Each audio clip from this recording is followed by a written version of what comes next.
Hi, I'm Mike Schubert, the creator of the Olympian podcast, and I'm here with the person who wrote the book, or I guess I should say the dozens of books about Percy Jackson, Riordan. Rick, how's it going? Going very well. Thanks for being here. I'm excited to be here. Thank you for having me. Got a few questions for you, so let's get into it. First one, it's something that I've wondered for a long time. In episode 1, we see Percy getting ready for school at Merryweather Prep. Right. Part of the getting ready process for him is getting his pen Riptide. My question for you is, how does Percy signify to Riptide which pair of pants to return to? Since it can go back into his pocket. When he changes outfits, is there something he has to do? Does Riptide just know? That is a great deep-cut fan question. I love that. You know, I have never had that question before, so that's really hard to do. I guess it's just whatever pants he's wearing at the moment. He puts it in, but you've got a great point. I guess it just knows. Thankfully, it's magic. Yeah, that's the good thing, is you can kind of just wave your hand and say magic. It's great. It's fantastic. So what we've seen in these first few episodes, there's lots of stuff happening in Sea of Monsters that didn't really happen in the book. It was stuff that was maybe implied or just alluded to. Are these stories that you have had inside your brain and you've just been waiting and itching to share them with the world for years and years? Or is it something that was like a fun new writing project, like, oh, let me kind of re-stretch and get the old Sea of Monsters legs back? What of those two is it? Well, I mean, I will say that it's really nice to have a chance to refresh the story after 20 years and to look at it and say, okay, would I do anything differently? Would I sort of change the kaleidoscope just slightly on this so we're getting a little bit of a different angle? That's part of it. But I think I'm open to different ways of telling the story as long as the story is the same story. And I think we're ending up in the same place. Yeah. It's all really fateful on a macro level. But getting into the weeds and like, well, is this character introduced on page 13 or on page 20? And do they have a big part or a little?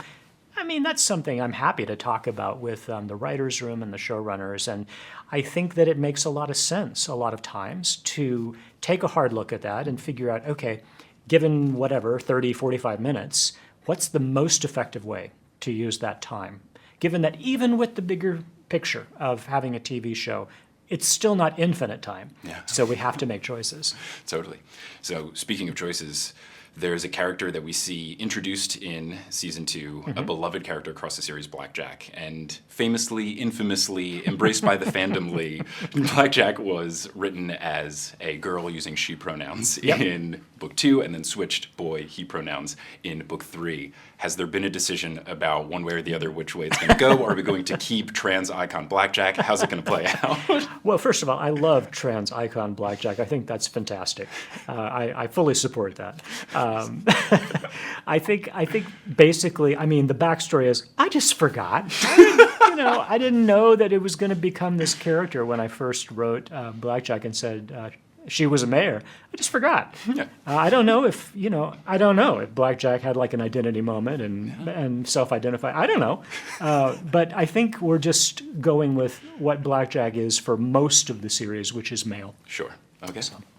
So I'm a new dad. I have a daughter who's 18 months old, and congratulations. Thank you. My wife did most of the hard stuff. Yeah. I fully understand.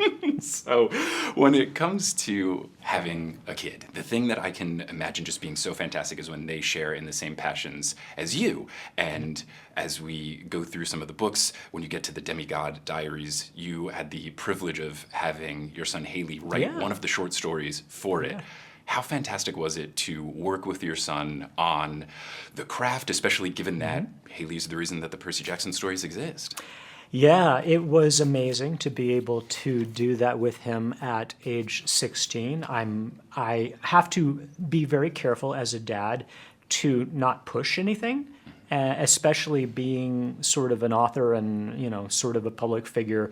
I want to make sure I'm supporting him and not telling him what he needs to do, or not giving expectations. You have to follow in my footsteps. No, nothing like that. He has his own life path, and that's great.